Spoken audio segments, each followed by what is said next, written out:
Has NASCAR signed a new deal with the teams for the 2025 season and beyond for a new charter system? And what is happening with ENASCAR for the 2024 season? Colleague Racing makes some big changes for the 2024 season, and a new sponsor is coming into NASCAR that could sign big things for the sport. Let's break it all down today on Shifting Gears. High, push it, checker flag, hell yeah! What's the caution for? Me? Can I not push it in? Stop anybody.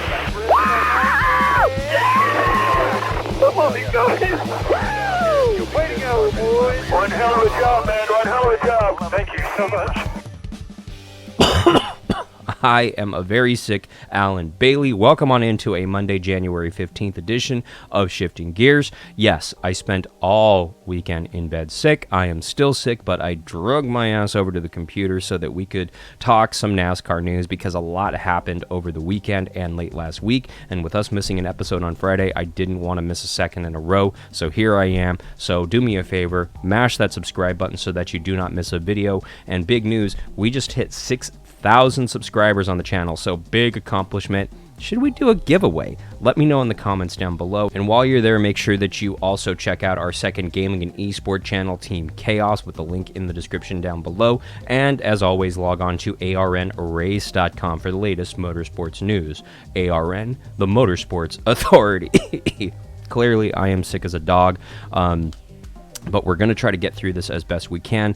First and foremost, NASCAR and its charter deal. What is happening with this deal? Well, they did originally have a deadline of December 31st to come up with a new charter arrangement for the 2025 season and beyond.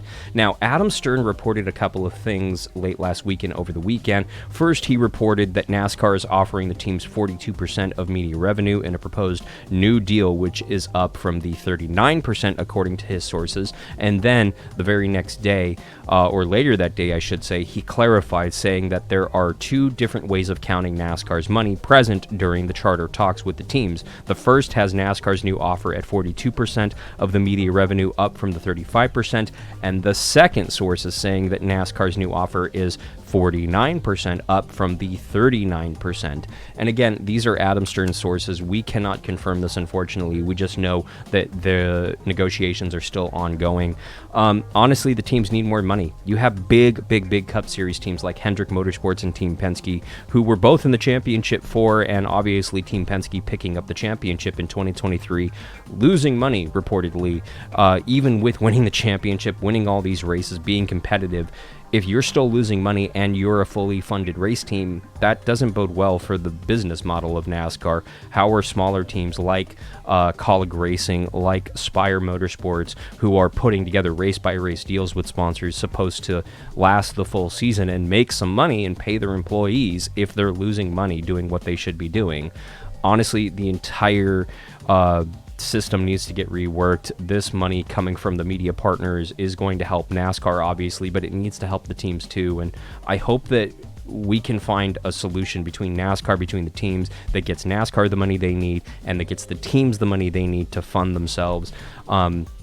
There were talks about the possibility of getting so much money from the TV deal that these teams will have to back down on how much money they ask of their sponsors, meaning we could go back to a model that sees a single sponsor picking up the tab for the entire season, which I think is a direction NASCAR needs to go, not just from a business standpoint, but from a marketing brand awareness standpoint, because how awesome would it be to see one sponsor on the car for the entire season for your favorite NASCAR driver, so you don't have to look for the new sponsor every single week. I think it goes, honestly, better for casual NASCAR fans than the diehards. The diehards will always know what car number their favorite driver's in and what sponsors on the car this week, but the casual race fans maybe don't know that Daniel Hemrick in that Colleague car has a different sponsor this week and will maybe miss him on the racetrack because of that. So hopefully NASCAR comes to an arrangement with their teams and we get this deal sooner rather than later. We don't know when the new deadline is, but I suspect that this deal needs to get done sooner rather than later. If we go into the season, I should say, without this deal being signed, according to Stern, we could see some teams retaliate, maybe all the teams pulling onto pit road and simply choosing not to race, boycotting that race.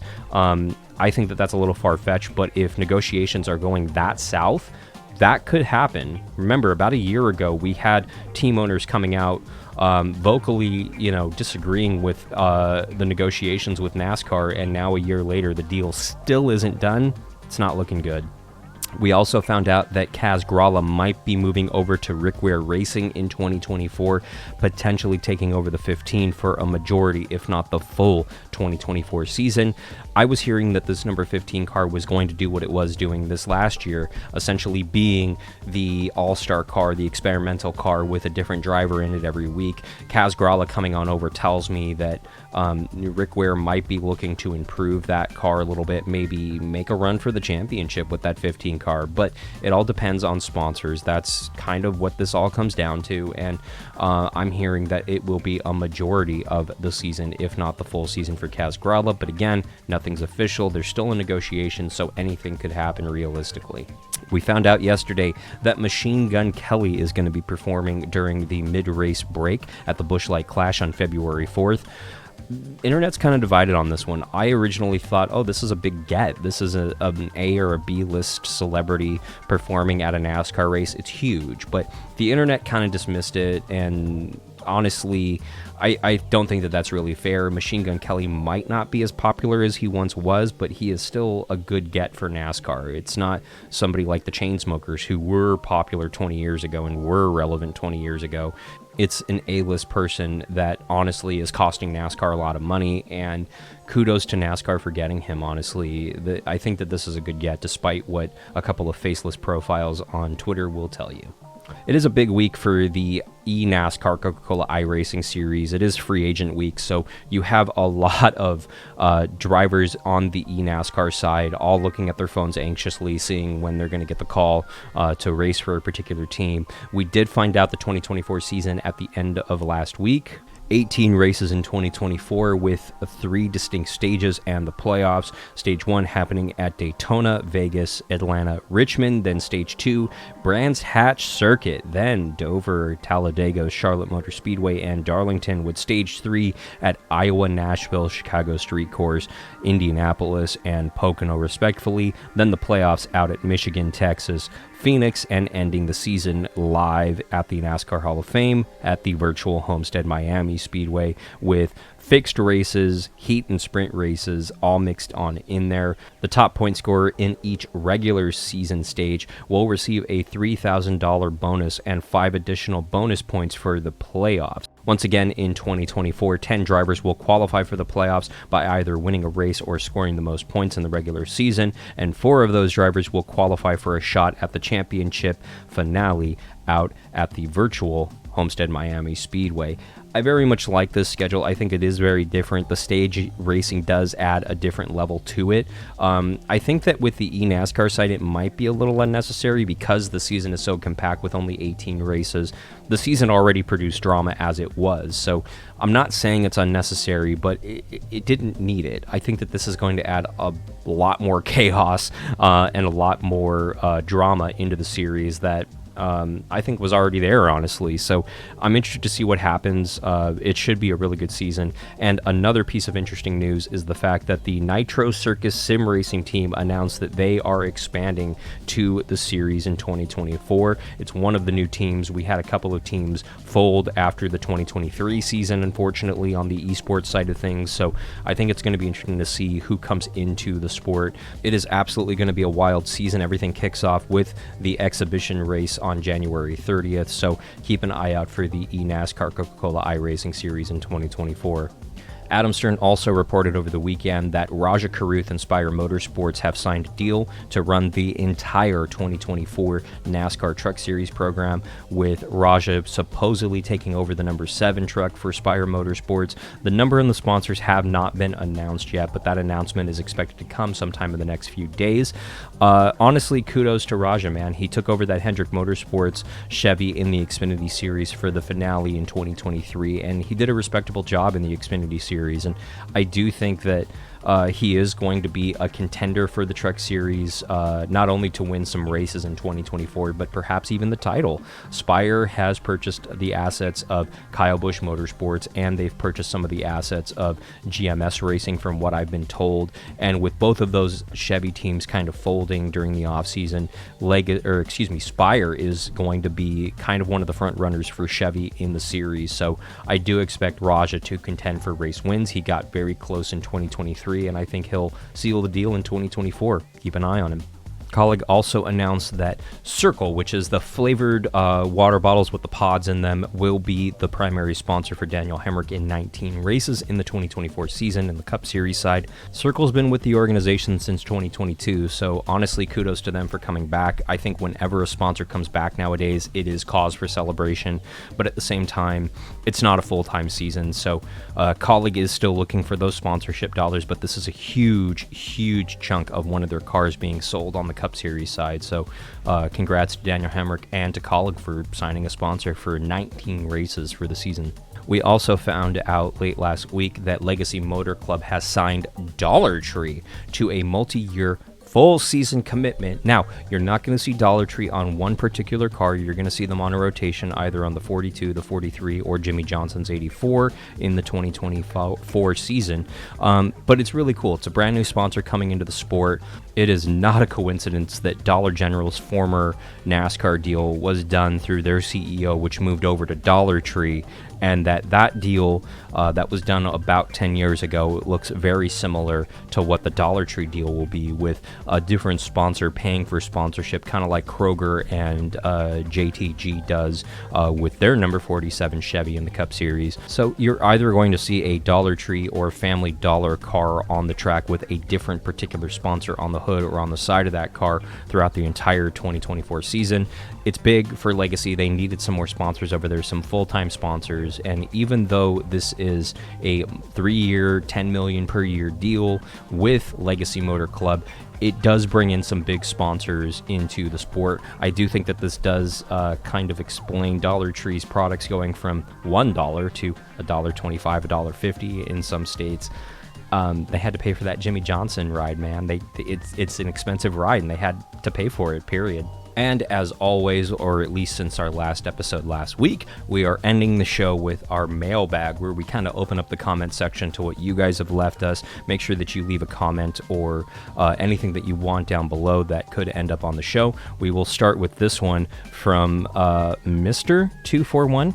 So my question is maybe a simple one, but what will they do about RV camping, which has really become a staple of NASCAR festivities? I guess time will tell.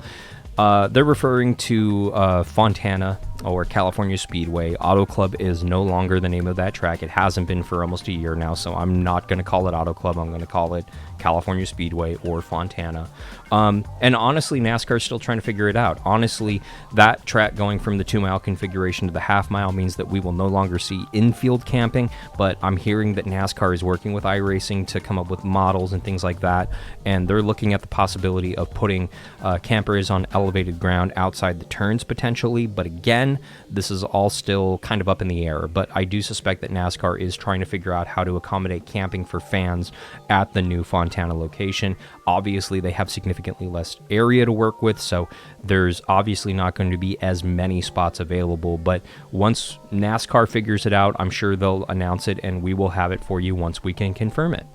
Mark said, sorry to say the land in Fontana is all about the land, not about NASCAR. It's the land that's more valuable than the race. It's like how Hollywood Park was sold to the Rams owner. His wife got the land for a birthday present from her. Now look how much money they are making. Oh, his wife is one of the owners of Walmart. So you think NASCAR is really telling the real truth about big money? Mark, there's a lot going on there about Walmart and the Rams and da-da-da. I'm not talking about that stuff. Let's just talk about the NASCAR stuff on that one. You're off about some stuff, but NASCAR is telling you the truth about how much money they made. That is something that we can confirm from tax documents and court documents that were filed with the county. We have seen those. I have seen those. I can confirm that NASCAR is telling you the truth about how much money they made. There's no conspiracy, only facts. And I'm sorry if you don't believe the facts, but those are the facts. Richard, Yeah, the whole allowable and what is allowed in food and drink is a monster itself. Oh, you're telling me, Richard. And if you missed the last episode, go check that one out. But essentially, Rowdy Energy is closing its doors within the coming weeks. And we found out part of the reason is because potential lawsuits from people who drank Rowdy Energy that had a little bit more lead and mercury than is allowed in most drinks. And again, the fact that that is allowed, oh yeah, my energy drink can have mercury or lead, is not a good thing. We probably should reevaluate what we're putting in our bodies and what the United States government is allowing to be put into our food and beverages, but that's a whole nother beast for a whole nother video. But you can go ahead and leave your comments down below. They could end up on the show, and while you're there, mash that subscribe button so that you do not miss an episode. And you can also log on to arnrace.com for the latest motorsports news. ARN, the Motorsports Authority. It's going to be a busy week. I'm going to try to get out multiple videos. Obviously, I am still sick. I am trying to recover as best I can, but I wanted to get this episode out for you. We do have the 24 Hours of Daytona happening in a few days here, virtually, with iRacing that we're running with Team Chaos and with Overton Speed Shop. And we're still figuring out scheduling on that, but more than likely we're going to stream the entire 24-hour event over on the Team Chaos YouTube channel, so go check that out. I'm excited, man. It's going to be a crazy, crazy, crazy week. The season is practically upon us. We're only a few weeks away from the LA Clash at the LA Coliseum, so I'm very much looking forward to that. But let me know in the comments, what races are you going to in the 2024 season? Let me know in the comments down below. But for a Monday, January 15th edition of Shifting Gears, I'm Alan Bailey. We will see you at the track. Bye, Gearheads.